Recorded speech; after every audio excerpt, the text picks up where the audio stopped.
Tell us how close this deal is for Nicholas Raskin. No closer officially than what it was when I spoke to you on Saturday evening. As soon as we have any difference on that in the next 24 hours, we'll let you know. It's not. I've just seen there going across the bottom of the screen that it's done. That's not true. What is it about the player that you like that's allowed it to get to this stage? Listen, he's an excellent player. There's loads of interest in him. He's got a lot of options, I believe. He's someone that can connect the midfield and the forwards. I think he's technically a very, very good player. He can play as a 6 or an 8. And yeah, he'd be a good signing for someone. You said that on Saturday a midfielder was something you were looking for. What is it about that department then that you feel needs someone like that? Competition, I think. Competition. If you think who left that area of the team for Rangers was Joe Aribo, what did Joe bring to the team in terms of legs and energy? It's lazy to say that him and Tillman are similar because they're not. They're completely different. They're at different ages. I think Mallet brings something different to Joe, and I feel that type of player would help us. I want one more that would compete with maybe Jacko, John, and Glenn Kamara in their sort of roles, and yeah, that's what we're looking for. If you were able to get that one over the line, would that lead to any of the current midfielders going elsewhere, loan deals or anything like that? Maybe one or two of the young ones, there's a possibility. Obviously we've got a couple of loan players in and we've got to make a decision whether we want to retain them longer term, and if we didn't, then maybe there'll be an opportunity for them to go back as well. So I want players that are going to be here for the long term, that I think can compete right now to make us stronger, but also stronger in the long run as well. Michael, just said that Nicholas would be a good signing for someone. Are you still confident that you'll be able to get him, or is that just an indication of the competition that you're saying that there is for his signature?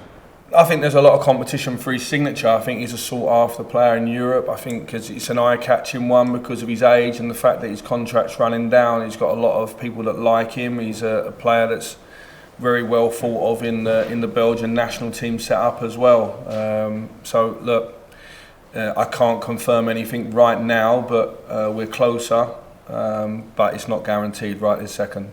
And is Morgan Whittaker at Swansea still one that you're interested in? Does that depend on the Raskin deal? Is that a separate signing? Would you like completely separate thing? He'll be staying at Swansea, I believe. Michael, the transfer system as a concept, as a whole, are you happy with it, the 2 windows, or is there a way you would like to see it done? No, I'm happy with it. I'm someone that likes to work with the players you've got. It's difficult sometimes if you're almost in your mind making yourself a promise that 1 or 2 new ones are coming in. You can take your mind off of what's in front of you. I think I've got a lot of good players in front of me. I've tried to concentrate on them. When I get updates or I get asked about the players or the type of players I think we should bring in, I give my opinion. I'm there along the way, having the conversations with the players, doing presentations to them, speaking to their families and everything, and if it goes over the line, great, but I try to deal with the guarantees, which are the players in the building, and I've been pleased with them so far. I think the window's actually quite healthy because then the window shuts and coaching takes place, and I'm a coach, and I think that's, you try to see who gets the most out of their players. How have you found it trying to get players to Ibrox? Fine. Whenever I meet with players, they're super keen. It's just whether the right deals can be made. We obviously talk to more players than one, so we don't have like that's our target and we just go for him. There's always 2 or 3 players for each position that we're looking at. I'm really pleased with the level of players that are put in front of me from the recruitment department, but also I've got my own ideas of 3 or 4. We're very fortunate here that we're aligned, and probably that's something that we knew from my previous time here when I was heavily involved then with recruitment also.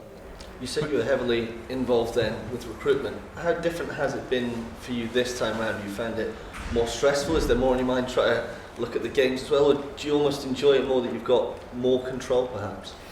I'm absolutely fine with it. Like, me and Ross are always on the same page. Obviously I speak a lot with the board as well, with John Park and the recruitment staff. We're all on the same page. We're a club in a country where you can't always get everybody you want because financially Scottish clubs don't have that. I've said it before, I think the managers in this league do a great job because no one buys the ready-made.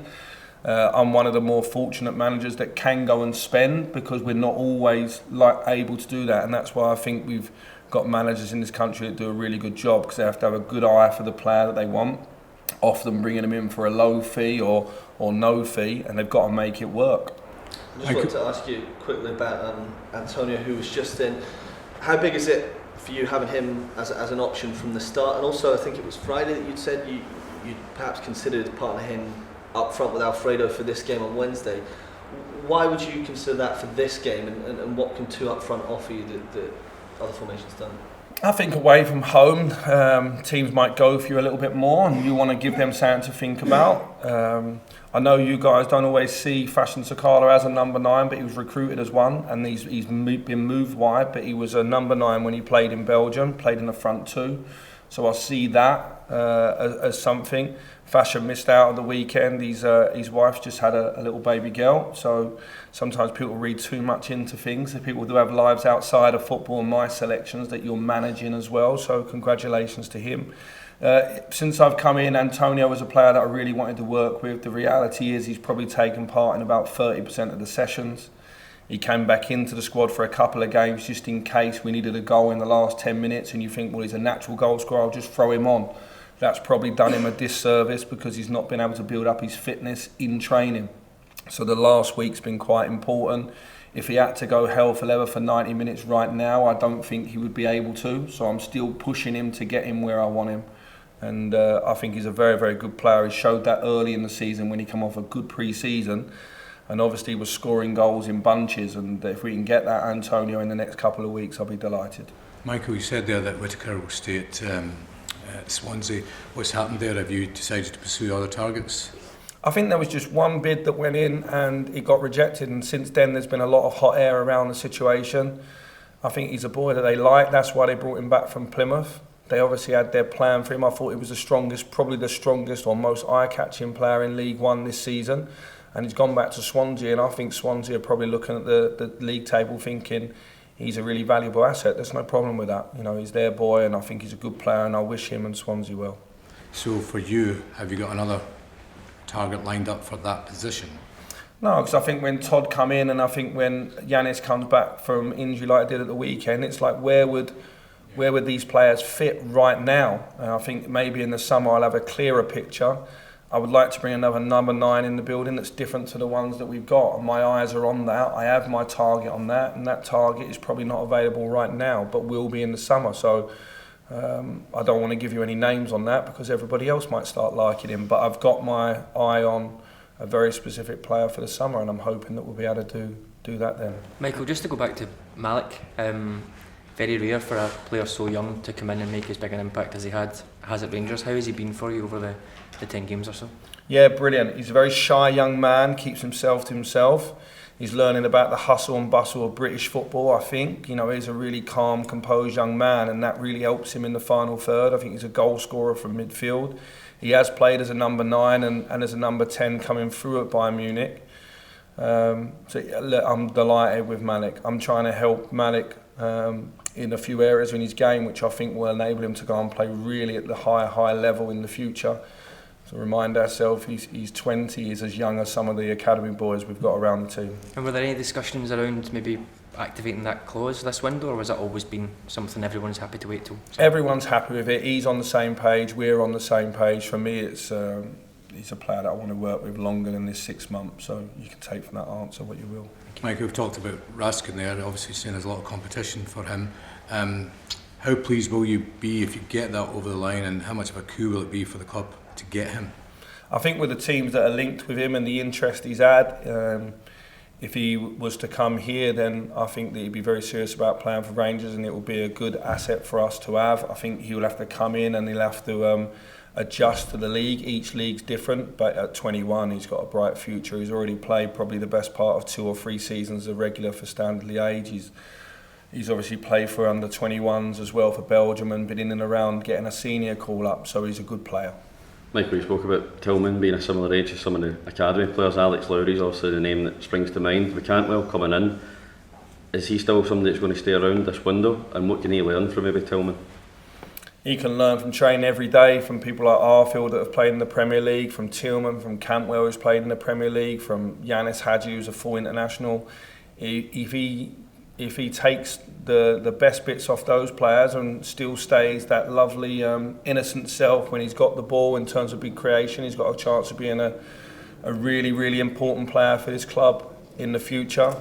In his short term now, he's either got a fight to play or he's got to go and play somewhere else, but he's got a fight to show that he's worthy of playing here at Rangers. I like it when a young player's got interest around him, as long as it's valid. And I think Alex has got some parts of his game that I think are excellent and other parts of his game that a 19-year-old needs to work on. I don't think the Lowland League prepares players to play for Rangers at the top of the SPL and fighting for cup competitions and playing in Europe. So he's transitions with the first team every day. If he can't get on the pitch, then he needs to go and obviously play at a good level somewhere else for this next period to prove that he can play for Rangers. But the hot air can help a young player, but it can set him up to fail. Just on the Lowland League, you said it doesn't prepare the players. Obviously, we've seen Charlie McCann go out as well. Leon King's been part of the squad. Are you not a fan of that setup that the Rangers and Celtic and Hearts have gone into? Would you rather there was a different way to bridge the gap? Well, B-team football is never going to bridge it, so this is the next best thing. And they do have a regular games programme that's set in, and they do play on against men and various opponents, and it is for real for 3 points. So in that sense, I think it's good, but you can't judge the level of the Lowland League to what we're competing to do week in, week out. We're preparing to win trophies, to fight at the top of the league, to next year to go to try and win a league and to qualify and compete better in the European competition we did this year. That is the level that I judge the team on and the players on every day. So I only want people in the building I think can compete at that level. For the young players to jump from the Lowland League to our first team, that's a big jump. Their biggest games are during the week in training. When they come over today, for example, Aaron Lyle, Robbie Earr, and Zach Lovelace train with us, that's the biggest challenge they'll have this week, not their games. When Antonio was in, he was talking about the fact that he said you tracked him even before he played here at Malmo. It seems like you're always keeping tabs on players across Europe. When you came in, was Todd and Raskin, were they players you came in with a list saying these are the ones that I would like? In terms of Antonio, that's correct. When he was back at Rijeka, we looked at him. He was a player that was scouted. Obviously, he went off and played for PAOK and went on loan to Malmo, and then he scored 2 goals against us, so he hit us right in the face then. That would seem like we'd missed out on one when he did that. But obviously, you come back and he's in the squad, and it's nice that you can say to a player that you knew him 3 or 4 years ago and you could speak to him about some moments in his career. In terms of Todd, Todd's a player that I've always been aware of. He's a player that maybe we felt might have been not in our range at one part, and then you sit down and have a conversation and realise that he's very aligned to our project and he's looking for a project like it. I think that was a lot of good work on everybody's part. In terms of Raskin, he's a boy that we've been aware of as well since we played Standard Liège, because they had him and a boy called Bastien, who's now at Burnley. They had a Marla that looks like he might move to Spain, and obviously we had 2 excellent games with him, but he was the player when we were analysing him that really jumped out because he was 18, 19 at the time. So I'm delighted that we're being linked with him and hopefully more than that. Michael, you've mentioned that you want to bring another goalkeeper into the club. What's your plans for John McLaughlin if you were to bring another board again? Well, John and Robbie are understudies to Alan at the moment, and at certain times John or Robbie would play. Robbie, unfortunately, is injured and he's still 2 or 3 weeks away minimum, unfortunately. So he's not been in the loop in terms of being able to compete with the other 2. So they've not really had a fair fight out, if you like. And I wanted to stabilise the team in terms of the back 4 and take a little bit of doubts away. I think we've done that, and that's why our form's been good in terms of the results. Michael, just a quick word on the game on Wednesday. What are you expecting from Hearts, and how tough a test is it to go to Tynecastle?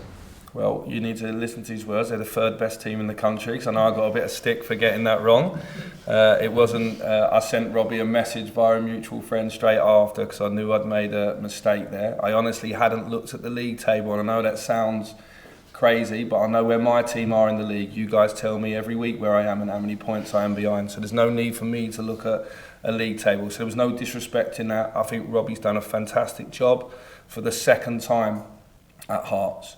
I think playing in Europe, like it's done for our Rangers squad, it kicks you on 2 or 3 notches, and the fact they had European group stage football this year would have took his players on 2 or 3 levels, and I think we're seeing that domestically now in their performances. It's the strongest Hearts squad I can remember, and I always like going to Tynecastle, a feisty game. We take good fans, their fans are up, and I'm sure they're looking forward to us going there on Wednesday, and we're looking forward to going there as well.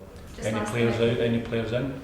No, there's no injury issues from the weekend. Jacko had a nasty one on the shin that came up a little bit, and at half time I thought it was the best just to bring him off with a view to tomorrow night. So other than that, we're fine. Michael, we'll not see until after the window's shut. So you're talking about Raskin. If you get that done, is that you finished, or are you still got other irons in the fire? You still trying to bring anyone else in? Yeah, I don't want to go too far on that one because it's not done, but anything could happen in the next 24 hours, I would say.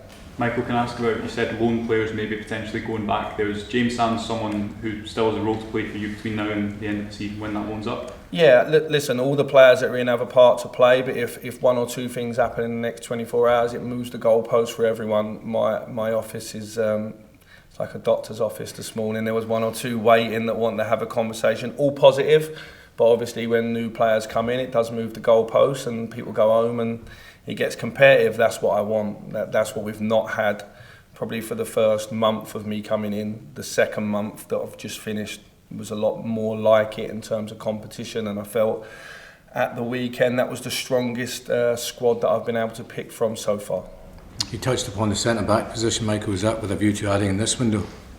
I think we need to moving forward just because there's a little bit of uncertainty around the centre-half positions, and when Connor and Ben weren't fit, we was having to play midfielders there or Leon, and Leon's had a fantastic first half of the season, but that was a lot of pressure thrown on his young shoulders as well. So I think moving forward, if I just want some certainty in that position, and if we was to get an injury, I still want certainty, because I think you build a team from the back forward, you build a team out of possession first, and it really helps if you have mainstays in the centre of your team. Are you confident you'll get something done then between now and the end of the window? Or? There's 1 or 2 really interesting things. They become much more clear in the summer, if I'm honest, but if we can force something through, we will try to.